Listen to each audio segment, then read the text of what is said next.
how to be productive and get shit done as a consultant.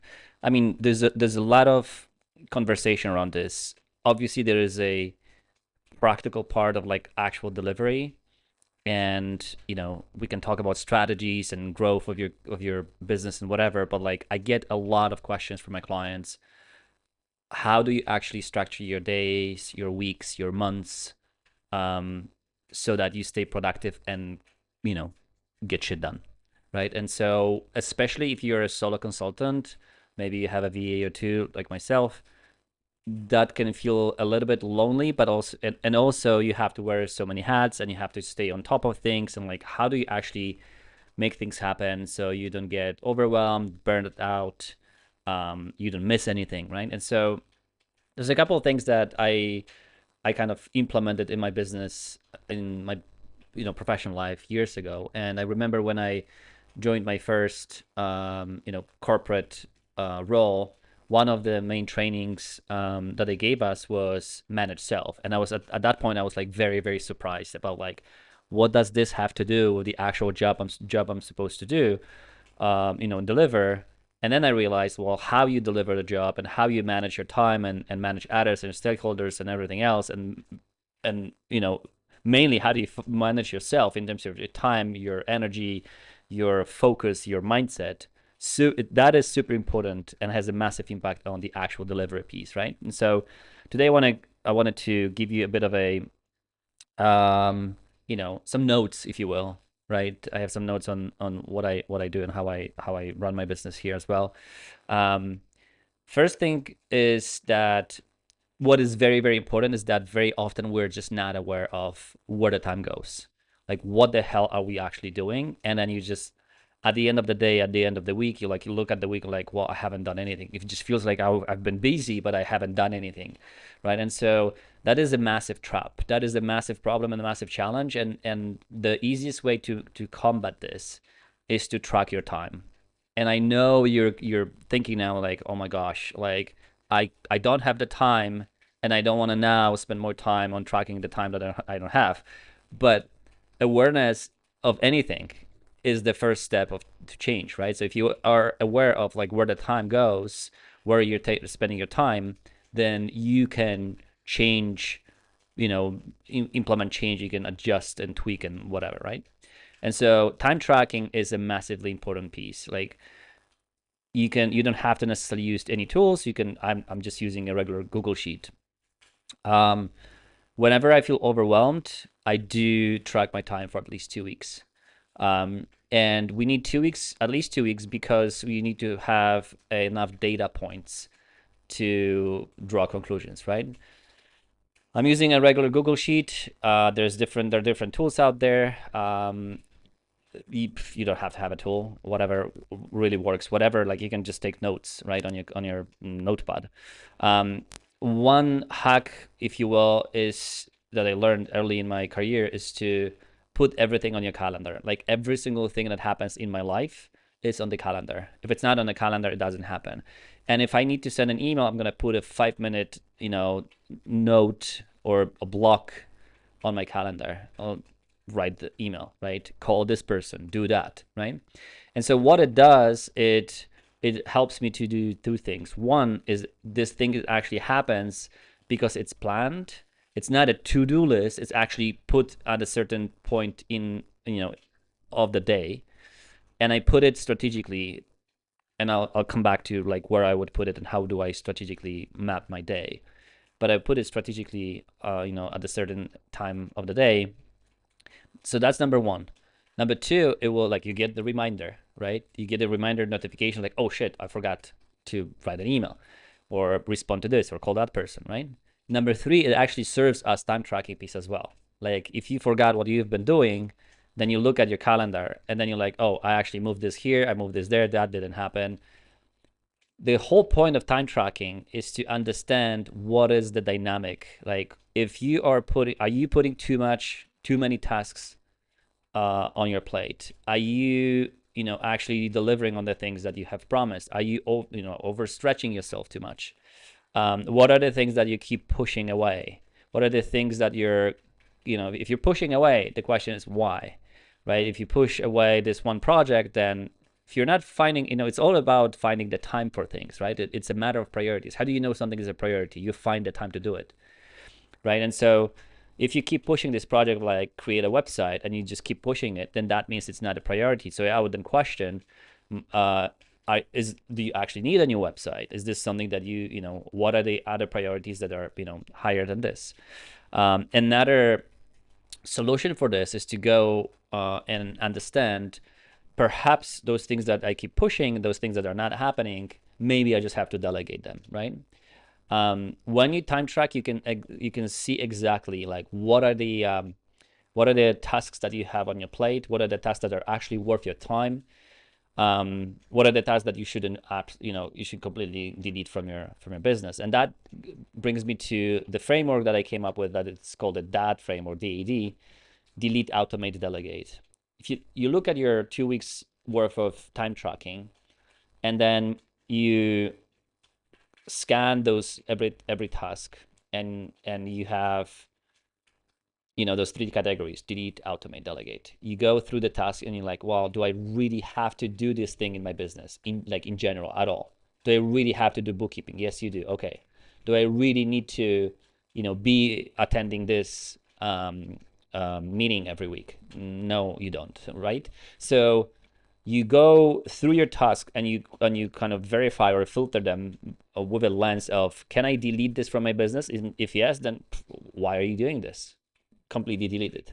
If I can't delete it, can I automate it, right? So that nobody has to do it. It's the bot that's doing it. It's the AI, whatever you're using. And then if it cannot be deleted and cannot be automated, can I and should I delegate that to someone else, right?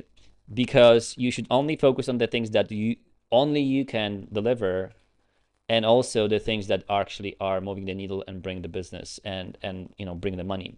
So if you assume your hourly rate is 500 euro or 1,000 euro, then having that lens, it's easier to decide what I can actually outsource to a $10 per hour VA, right? You shouldn't be sending invoices to your clients. That is an admin job that can be done by someone who is being paid $10 per hour, right? You shouldn't be copying, pasting your documents. You shouldn't be, uploading stuff to YouTube.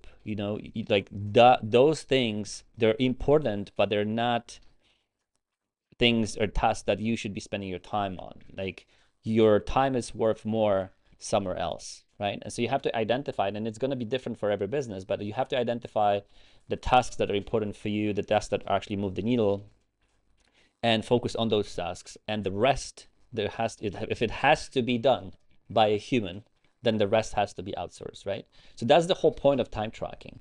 And my clients, whenever we start working together, this is the first exercise we always go through. I ask them to do it, and they hate me for it, but then they love me for it, because after just 2 weeks of detailed time tracking, we're able to, in 45 minutes, identify, tasks that we can delete, automate, and delegate. And then that typically saves them 8 to 10 hours every week. And if you think about what you could do with 10 hours a week, and that's 1 day saved. If you can prospect for 1 whole day, you can get a lot of new clients, right? If you can remove yourself from doing this stupid admin stuff and sending invoices, and instead get a new client every week, for example, or once a month, whatever, right? Just because you now have more time to prospect and talk on LinkedIn and whatever you do, however you do your prospecting, then that's absolutely worth it. And I remember this one SEO agency from the UK that we used to work together, and we did this exercise, and they improved their profitability by around 20%, just because we moved things around based on time tracking exercise, right? So there was 2 brothers that were running this SEO agency, and we look at things and just move things around in terms of who's doing what and why, and like what we can delegate, delete, and whatever. And then it just improves profitability in like almost overnight. It wasn't obviously overnight, but like in a couple weeks, right? So time tracking, absolutely by far the most important piece to understand where your time is going. And then once you know where your time is going, what to do about it, right? So again, awareness is the first step to change, right? So um, when it comes to like beyond time tracking, actually, most efficiency issues really come down to energy management. And if you know you're like losing steam at the end of the day, you can maybe move all your mindless tasks to the end of the day, right? If you know you have more focus in the morning, you move those impactful tasks to the morning. If you're the opposite, if you can't focus in the morning, if you're like all over the place, if you just came back from the gym, you're like pumped up and you cannot really focus and sit and think and strategize, then do the stuff, the mindless stuff, the stuff that doesn't need you to focus on things. If you are a night owl and you prefer to work later, then move your time around your energy and your focus kind of time frames, right? And this goes back to what I said about the calendar. Like I would strategically put things around on my calendar depending on where, what my energy levels are. And I know what my energy levels are based on like I know myself. I've worked, professionally for 25 years. And so I feel old when I say that. So, for example, I know that if I have a few meetings in a row, I will be like, a little bit overwhelmed, kind of low on energy. I probably shouldn't put anything on my calendar that requires my attention and focus and strategy. I would probably do like some admin stuff that I need to call someone or, do something else, like write some emails so that my energy after when after the calls my energy goes down because I spent so much energy like being pumped up on a call and delivering strategy, my brain is fried. I probably won't have the capacity to do any like mindful work, right? um, you also have to strategically put your meals on it. And I do have meals on the calendar. Like I actually have lunch, breakfast, this and that. Like everything is planned based on knowing myself and when I know something. And sometimes you go down the rabbit hole, you forget about the lunch, and then you're like hungry, and then you're hangry, right? And then you're low on energy. Like all these things, you have to manage your energy, right? It's all about playing to your strengths and kind of natural ups and downs, and we all have them at different kind of level and different time. You have to pay attention to your diet as well. Like you should, for me, for example, if I drink too much coffee, if I drink coffee after noon, after 12 at noon, I can't focus. So I now, only drink. I love coffee, but I drink decaf coffee, right? It's all again observation of like, oh, I can't focus if I do this, right? So it's all about playing to the strengths and your energy level, right? So um, just thinking, if you, for example, lose focus, right, and you feel like you're slowing down, and you're like you're thinking about like you have all these tabs open in your Chrome, and you keep switching between the tabs mindlessly. That means your mind is just wandering, and it's just wasting time. And so what I would do in that case is I would just get up and go for a walk. Like if I'm not doing anything productive, going for a walk means I still don't do anything productive for my business, but I will actually do something productive for my health. And I will get the blood flow going, right? And I will get some oxygen to my brain, and I will get my steps in. So it's again having the awareness like, okay, what's happening right now? Why I can't focus? Okay, can I, how do I switch? How do I shift tasks and my energy so that I actually do something that makes sense? Okay.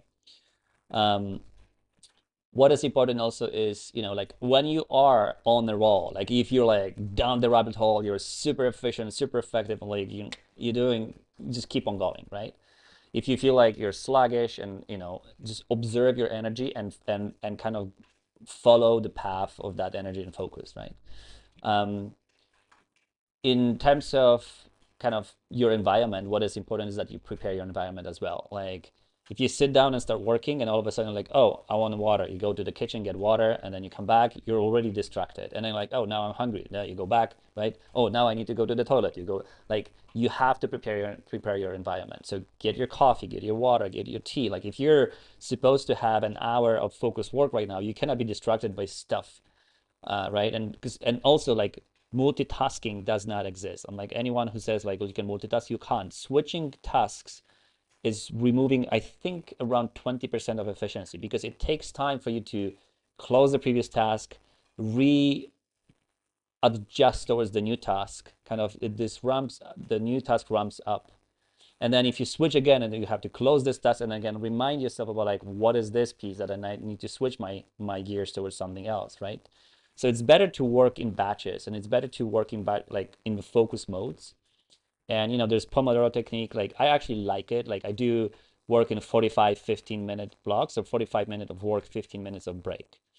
And what it does to me, and my calendar is built that way. For the most part, sometimes if I know I need like 2 sessions, I might work for an hour and a half, but like I will typically have then, two 45-minute sessions in the 15-minute break in between. I like to work in batches because, and what it means is like you work on a very specific thing or a mini project for you kind of focus on a very specific topic for a moment. So for example, I work on like in this 45-minute batch, I'm going to work on emails only. In this 40-minute batch, I'm going to work on content, right? And so it's themed batch. What it does is like you don't have that task switching. And also another benefit of it is that you will, if you get distracted at some point, like 15, 20 minutes in the project, and you're like, you're hand, you're trying to reaching for the phone because there's a notification, or maybe you want to check Instagram. That's your brain trying to get some dopamine, because maybe what you've been doing, you've been focused on something, but it's not releasing the dopamine. And we're like so dopamine, like we're so inefficient in managing dopamine these days because of notifications and social media. When you are on when you work on in batches, and you're going to have a break in 45 minutes, then you can tell yourself, hey, I'm going to check my phone when the break comes. So you're postponing that for later, and you can refocus again. And that's kind of keeps you on track of like how you're like what you're supposed to do, right? Now, what is important too is like respect the time, and that goes both ways. If you're supposed to work for 45 minutes, then stop at 45 minutes. Obviously, it can be 47 if you're finishing something up, right? But stop at 45 minutes and then respect that promise you gave to yourself about like, I'm gonna work for 45 minutes, and then respect the break as well. Like if it's 15, it's 15, right?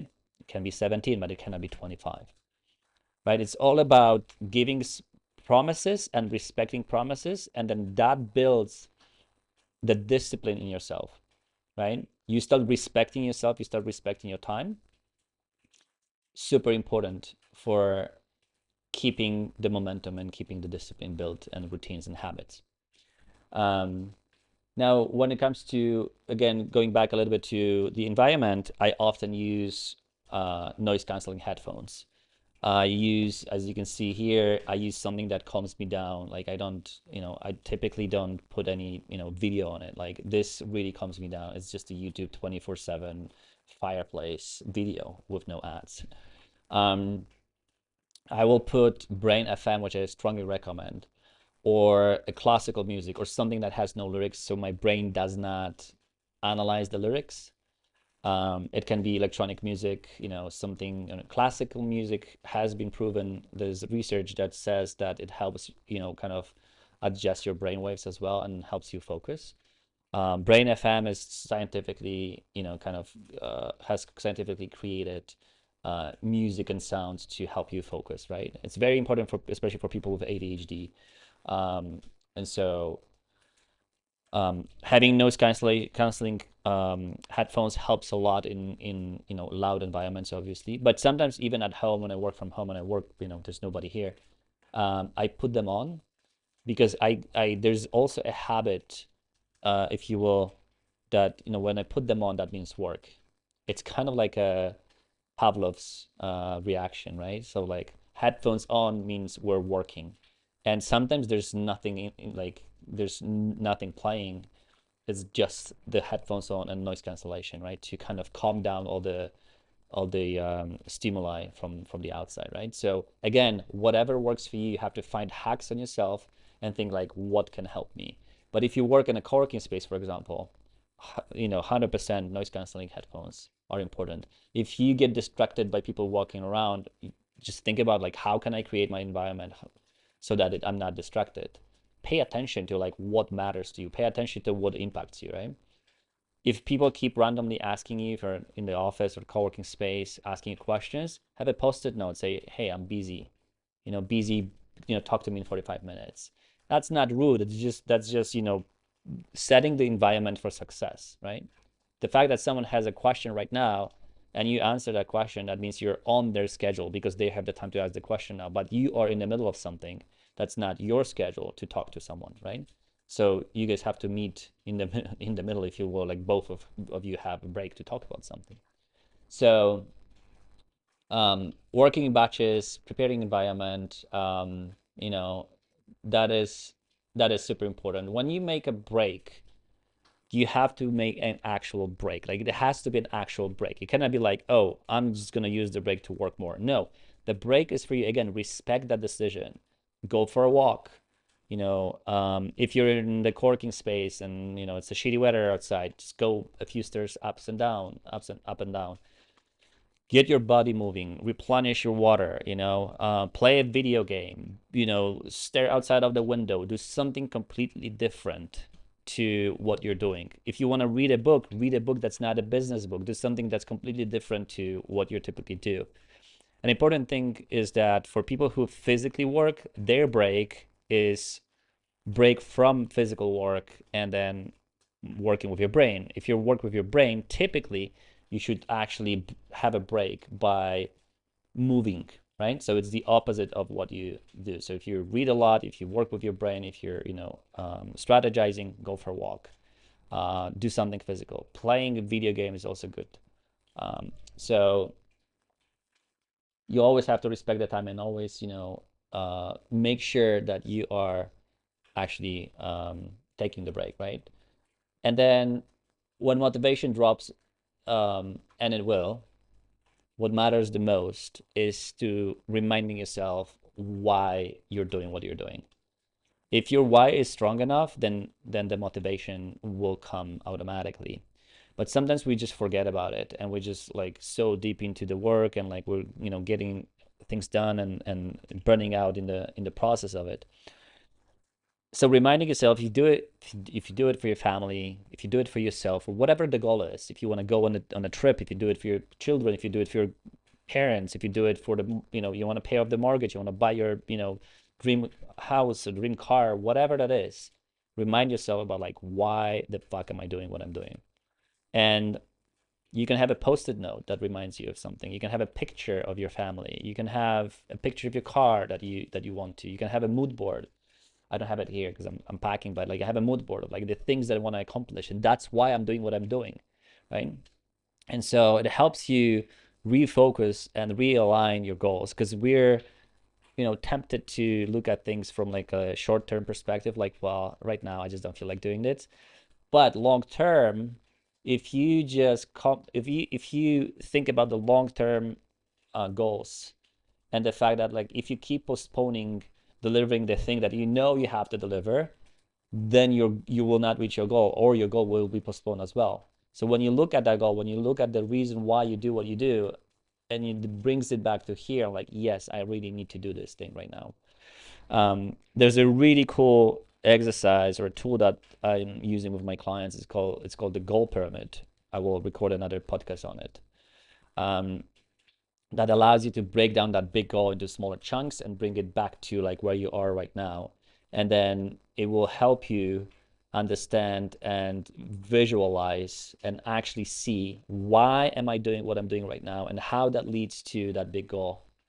And if it's mundane, sending DMs on LinkedIn every day for 7 hours like I do, it's mundane, it's not sexy, it's not fun, but it brings results. And so if you see that, you're like, okay, well, I need to stay focused on this, because if I don't do this, it's a domino effect. I'm not getting that, right? So reminding yourself about your why and the goal, what you're trying to achieve, is super important when your motivation drops. So those are a few notes. I'll record some more practical, like, show you exactly like what the goal pyramid is, like what kind of Google Sheets I use to track my time, and how do I focus on like what tools that I'm using to actually pull this all off. I'll just kind of I already hinted on the goal pyramid. There's also a thing that's that is called working in sprints. So I work in batches on daily basis and weekly basis. So sometimes it's batches on daily basis. It's themed weeks and days, and then it's sprints, right? So we work in batch, then we have a theme for a day or a theme for a week. So this week we focus mainly on something, and there are batches inside of the day or a week. And then there's a sprint. So this, for example, my next sprint is today is Friday, is on Monday. That next sprint is all about running my new campaign for a new program that I'm launching, right? So that is what I'm going to be focusing mainly for the next 2 weeks. That's the sprint. And then I'm gonna have themed days. So Fridays and Thursdays are for content creation. So those are themes, and then within themes, I will have batches as well. So these 2 hours I'm recording, for a podcast. These 2 batches, these 2 hours of batches I do this, whatever, right? So it's all structured in that way, but it all starts with a goal pyramid that helps you understand like what is the goal, how do we break this down, what are the steps to get there, and then how do we build the sprints, and how do we build the batches and theme days. Anyway, I hope this helps. I'll see you on the next one.